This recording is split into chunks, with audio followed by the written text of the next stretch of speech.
Hello friends, welcome back to my channel.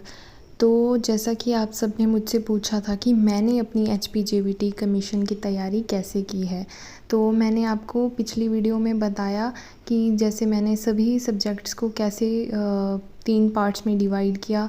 फिर मैंने social science के लिए तैयारी कैसे की। अब जो वो वीडियो थोड़ी लंबी बन गई थी, इसलिए मैंने 2 पार्ट्स में वीडियो को डिवाइड किया है। अब जो मैं सेकंड पार्ट में आपको ये बताने जा रही हूँ कि जो बाकी बचे सब्जेक्ट्स थे मैंने उनकी तैयारी कैसे की थी। तो अगर आपने वो वीडियो नहीं देखी है तो पहले जाके प्लीज़ वो वीडियो देखिए। उसमें मैंने आपको बिल्कुल स्टार्टिंग से बताया है कि आपको कैसे सिलेबस को रीड करना है। आपको पहले सिलेबस को समझना है, फिर आप उस सिलेबस को कैसे डिवाइड करोगे 3 पार्ट्स में, that is easy, moderate and tough. सबसे पहले आपको टफ़ सब्जेक्ट्स लेने हैं जो आपको लगता है कि टफ़ है और जिससे आपकी नंबरिंग पे इम्पैक्ट पड़ेगा, आपके रिज़ल्ट पे इम्पैक्ट पड़ेगा। अब जो इस वीडियो में मैं बात करने वाली हूँ वो जो उस सब्जेक्ट मतलब उस वीडियो में जो सब्जेक्ट्स की बात नहीं हो पाई थी, that is mathematics, science, Hindi and English. सबसे पहले अब मुझे मैथ टफ़ नहीं लगता है, इसलिए मैंने इसको उस पार्ट में एक्सप्लेन नहीं किया है। ये वीडियो उन बच्चों के लिए है जिनको ये मैथमेटिक्स टफ़ लगता है, ठीक है। तो आपको क्या करना है, जो अगर आपको जो HPRC ने जितने भी एग्ज़ाम्स निकाले हैं उन सब में मैंने देखा है कि बिल्कुल बेसिक लेवल का मैथ्स आता है। अगर आप 9th और 10th की बुक से रिवाइज़ कर लेते हो क्वेश्चन, तब आपको कोई और बुक पढ़ने की ज़रूरत नहीं है, क्योंकि मोस्टली क्वेश्चन आता है मीन, मीडियन या फिर मोड का, या फिर प्रॉफिट एंड लॉस का, सिंपल इंटरेस्ट, कंपाउंड इंटरेस्ट, बस इतना बहुत बेसिक लेवल का मैथ आता है, ठीक है। तो आप उसकी तैयारी NCERT से कर सकते हो। और अगर आपको मतलब टीचर चाहिए समझने के लिए, तो आप यूट्यूब पे जाओ। आदित्य रंजन सर एक टीचर हैं, वो रेलवे की तैयारी करवाते हैं, ठीक है। तो आप उनकी यूट्यूब पे प्लेलिस्ट उठा के देख सकते हैं। उन्होंने हार्डली 35 मिनट्स या फिर मैक्सिमम 1 घंटे की क्लासेस बताई हैं, ठीक है। वो वीडियोस बनाते हैं, तो हर टॉपिक के लिए उन्होंने 1 घंटे की वीडियो बनाई है मैक्सिमम। तो आपका 60 डेज़ में ये कंप्लीट हो जाएगा मैथ की रिवीजन, और मैथ अच्छे से कवर हो जाएगा। इसके लिए आपको कोई और बुक ख़रीदने की ज़रूरत नहीं है, कहीं भी कोचिंग लेने की ज़रूरत भी नहीं है अभी, क्योंकि बहुत इजी लेवल के क्वेश्चन आते हैं, बहुत बेसिक लेवल के, जो आप यूट्यूब से खुद समझ सकते हो। अब नेक्स्ट है साइंस। साइंस के लिए आपको ना यूट्यूब से, ना कहीं कोचिंग से, कहीं से भी पढ़ने की ज़रूरत नहीं है। आप क्या करोगे, आप NCERT की books उठाओगे, 6th 7th 8th 9th 10th। अगर आपके पास इतना टाइम नहीं है कि आप 6th to 10th तक की बुक्स पढ़ो, तो आप 9th और 10th की बुक पढ़ सकते हो, ठीक है। और आपको NCERT की साइंस की बुक्स में लास्ट में हर चैप्टर के एंड में की पॉइंट्स दिए होते हैं। वो पूरे चैप्टर का सार होता है, ठीक है। वहाँ पे सारी इंपॉर्टेंट डेफिनेशंस लिखी होती हैं, और आपको चैप्टर में भी ध्यान रखना है कि हर इंपॉर्टेंट डेफिनेशन को हाईलाइट करके लिखा होता है, ठीक है। तो आपको वही पढ़ना है, आपको और कोई बुक ख़रीदने की ज़रूरत नहीं है। जैसे आप सिलेबस देखो, वहाँ पे आपको सारे चैप्टर्स के नाम दिए हुए हैं, वो सारे चैप्टर NCERT की बुक में हैं, ठीक है। तो आपको हर चैप्टर का नाम पढ़ना है और आपको उसके नोट्स बना लेने हैं, आपको हर बुक में मिल जाएगा, ओके। अगर आपको बुक्स नहीं मिल रही हैं तो आप क्या करोगे, आप यूट्यूब पे आप गूगल पे जाओ, NCERT सर्च करो। वहाँ पे आपको वहाँ पर आपको टेक्स्ट बुक का ऑप्शन दिखेगा। आप जिस क्लास की टेक्स्ट बुक चाहते हो वहाँ पे आप ऑप्शन सिलेक्ट कर सकते हो, तो आपको वही टेक्स्ट बुक PDF के रूप में मिल जाएगी।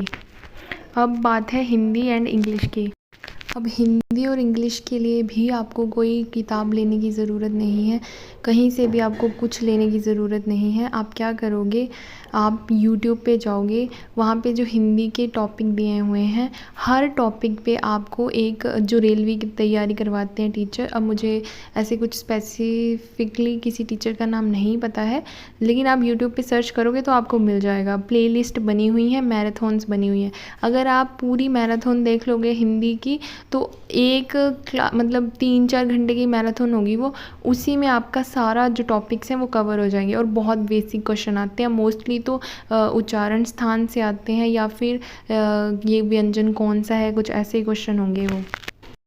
इंग्लिश के लिए भी आपको कोई बुक ख़रीदने की ज़रूरत नहीं है। आप यूट्यूब पे सर्च करोगे, आपको मैराथन में आप कोई एक मैराथन देख लो, वहाँ पे आपके सारे डाउट्स क्लियर हो जाएंगे और बहुत बेसिक लेवल के क्वेश्चन आते हैं। मोस्टली चेंज इनटू वॉइस से क्वेश्चन आते हैं एंड कोई टेंस का क्वेश्चन हो सकता है। इससे ज़्यादा टफ कुछ नहीं पूछता है वो, ठीक है। तो आपको कुछ करने की ज़रूरत नहीं। उसके बाद है कि आप करंट अफेयर एंड HPGK की तैयारी कैसे करोगे। करंट अफेयर तो देखो, आपको पिछली जुलाई 2025 से लेके अब तक जो करंट अफेयर्स है आपको सारे पढ़ने पड़ेंगे। और उसके बाद है कि आप HPGK की तैयारी कैसे करोगे। तो HPGK में जो मोस्टली वो क्वेश्चन पूछते हैं वो किसी मंदिर के बारे में, या फिर हाइड्रो इलेक्ट्रिक प्रोजेक्ट हैं उनके बारे में, या फिर हिमाचल जियोग्राफी से, और हिमाचल के जो रिसर्च सेंटर हैं, या फिर वाइल्ड लाइफ सेंचुरीज़ हैं, इनसे क्वेश्चन आता है। और मोस्ट इम्पॉर्टेंटली जो हिमाचल की हिस्ट्री है ना, कि हिमाचल में कौन से आंदोलन हुए हैं, हिमाचल में कौन से समझौते हुए हैं, और कौन से मतलब किस टाइम पे क्या हुआ था, तो ये सारे क्वेश्चन वो वहाँ से पूछ लेते हैं। तो अब मैं बताती हूँ कि आपको जीके की तैयारी करनी कैसे है। अब आपको हिमाचल जीके को क्या है, आपको रट्टे नहीं लगाने हैं, आपको फैक्ट्स रटने नहीं हैं, आपको अच्छे से पढ़ना है। अब मान लो जैसे आप मंदिरों के बारे में पढ़ रहे हो, तो आप मंदिरों के बारे में ऐसा नहीं कि कौन सा मंदिर कहाँ है क्या है, आप बिल्कुल डिटेल में पढ़ोगे कि ये मंदिर कहाँ पे है, इसको बनवाया किसने था, क्यों बनवाया था, यहाँ की स्पेशलिटी क्या है, सारा कुछ ऐसे पढ़ोगे। अब जब आप हाइड्रो इलेक्ट्रिक प्रोजेक्ट के बारे में पढ़ रहे हो, तो आप ये नहीं है कि आप कहाँ पढ़ोगे, जस्ट एक चीज़ पढ़ ली तो आपको पता चल गया, आप ऐसे नहीं पढ़ोगे। आप उसको अच्छे से पढ़ोगे कि हाइड्रो इलेक्ट्रिक प्रोजेक्ट है वो कहाँ पे, मतलब कहाँ बना है, उसकी लंबाई कितनी है, उसकी कैपेसिटी क्या है, उसको किसने बनवाया था, किस मोटिव से बनवाया था, आपको प्रॉपर ऐसे पढ़ना है। अब जैसे अब देखो, आप प्रीवियस ईयर क्वेश्चन पेपर को उठाओ। अब मैं बताती हूँ आपको अच्छे से तैयारी कैसे करोगे। आप प्रीवियस ईयर क्वेश्चन पेपर को उठाओगे ना, अब जैसे आप HPGK सेक्शन में गए, वहाँ फर्स्ट क्वेश्चन है। अब मान लो फर्स्ट क्वेश्चन है कि हिमाचल में धामी गोलीकांड का नेता कौन था, ठीक है। आप गूगल से सर्च करो, आपको आंसर मिल जाएगा, लेकिन आप प्रॉपर पढ़ोगे उसको कि धामी गोलीकांड क्या था, ये क्यों हुआ था, कहाँ हुआ था, किसने करवाया था, कौन इसका मुखिया था, फिर ये सारा कुछ। फिर धामी गोलीकांड के बाद आप कौन से सन में हुआ था, उससे पहले जितने इवेंट्स हुए हैं, उसके बाद कितने इवेंट्स हुए हैं, कौन कौन से आंदोलन हुए हैं, कौन से समझौते हुए हैं, जैसे हिमाचल में कौन से समझौते हुए हैं, जैसे शिमला समझौता था। फिर उसके बाद है मुख्य जो स्वतंत्रता सेनानी थे, जिन्होंने हिमाचल की तरफ से स्वतंत्रता आंदोलन में बड़ा नाम किया है। ये सारे क्वेश्चन आपको मतलब थोरोली पढ़ने हैं। ऐसा नहीं कि आप एक क्वेश्चन का आंसर आपने पढ़ लिया दैट इज़ इनफ, नहीं, उस क्वेश्चन के बारे में आपको सारी डिटेल्स पता होनी चाहिए, जैसे मैंने आपको बताया ही है, ठीक है। और आपको इन सब चीज़ों के नोट्स बनाना कंपल्सरी। आप इन HPGK के और करंट अफेयर के तो आप नोट्स बनाओ, ये आपको हेल्पफुल है हर सब्जेक्ट्स में, हर एग्ज़ाम में, क्योंकि अब जो HPRC अदर एग्ज़ाम्स भी कंडक्ट करेगा, सब में सेम ही सिलेबस है, थोड़ा बहुत चेंज है, बाकी ये सब चीज़ें सेम है। तो आप नोट्स बनाओगे तो आपको हेल्प मिलेगी। Thank you for watching this video, I hope it will help you.